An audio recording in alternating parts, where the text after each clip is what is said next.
Hi hello അസ്സലാമു അലൈക്കും. ഇന്നിതാ രാവിലെ തന്നെ ചായയൊക്കെ ഇവിടെ ആയിട്ടുണ്ട്. കറി ഇതാ അടുപ്പത്തേക്ക് വെക്കാൻ നിൽക്കുകയാണ്. ഇന്ന് ദോശയാണ് കേട്ടോ ഉണ്ടാക്കണത്.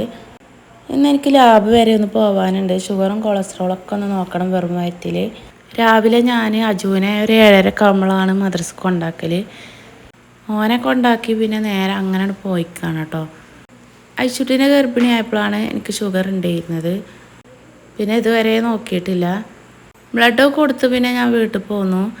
അത് കഴിഞ്ഞിട്ട് ഇതാ അജുവിനെ ട്യൂഷന് ബസ് കയറ്റാൻ പോവാണ്. അജു ലൈൻ ബസ്സിനാണ് കേട്ടോ പോവൽ.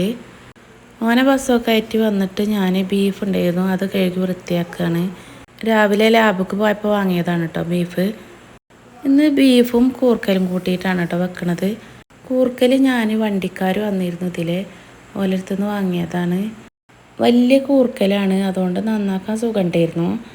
പിന്നെ ബീഫ് ഞാൻ കുക്കറിലേക്ക് ഇട്ട് കൊടുത്തിട്ട് കൂർക്കലും ഇട്ട് കൊടുത്ത് കുറച്ച് മുളക് പൊടി, മഞ്ഞൾപ്പൊടി, മല്ലിപ്പൊടി, കുരുമുളക് പൊടി, ഉപ്പ്, കുറച്ച് വെള്ളം ഒഴിച്ച് കൊടുത്തിട്ട് നല്ല പോലെ ഇളക്കിയൊന്ന് മിക്സാക്കിയിട്ട് അടുപ്പത്തേക്ക് വെച്ച് കൊടുക്കുകയാണ് കേട്ടോ.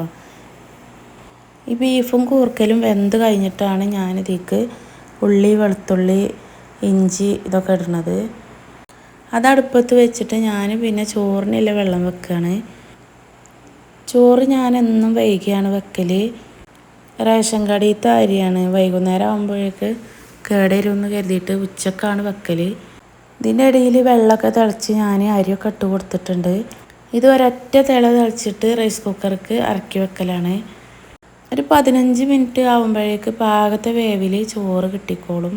ബീഫ് വേവണ സമയം കൊണ്ട് ഞാൻ ഉള്ളി, വെളുത്തുള്ളി, ഇഞ്ചിയൊക്കെ ചതച്ചെടുത്തിട്ടുണ്ട്. കുറച്ച് സവാളയും അരിഞ്ഞെടുത്തിട്ടുണ്ട്.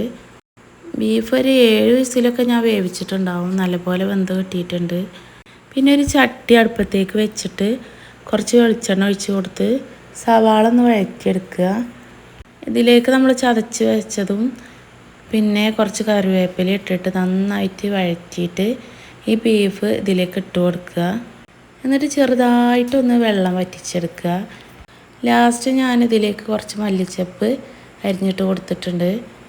ബീഫ് ഉണ്ടാകുമ്പോൾ എന്തായാലും പപ്പടം വേണമല്ലോ. അപ്പോൾ അതാ കുറച്ച് പപ്പടം പൊരിച്ചെടുക്കുന്നുണ്ട്. പപ്പടം ഞാൻ ഈ ചൂടായിട്ട് വാങ്ങലില്ല, ഇന്ന് വാങ്ങിയതാണ്. ഇതിൻ്റെ ഇടയിൽ ഇതാ ചോറ് ഞാനിതാ അവിടെ ഊറ്റിയെടുക്കുന്നുണ്ട്. ചോറ് ഊറ്റിയെടുത്തിട്ട് ഒന്ന് വെള്ളം വലിച്ചെടുക്കും. പിന്നെ ഇതാ കുളി, നിസ്കാരം എല്ലാം കഴിഞ്ഞിട്ടാണ് ഞങ്ങൾ ഫുഡ് കഴിച്ചത്. ഇത്രയൊക്കെ തന്നെ ഉള്ളൂ കേട്ടോ. ഈ ഒരു വീഡിയോ ഇഷ്ടപ്പെട്ടാൽ ലൈക്കും സബ്സ്ക്രൈബും ചെയ്യാൻ മറക്കല്ലേ. തൊട്ടടുത്ത് കാണുന്ന ബെല്ലൈക്കൺ കൂടി ഒന്ന് എനേബിൾ ചെയ്യണേ. അപ്പോൾ ഇനി അടുത്തൊരു വീഡിയോ ആയിട്ട് കാണാം. അസ്സലാമു അലൈക്കും.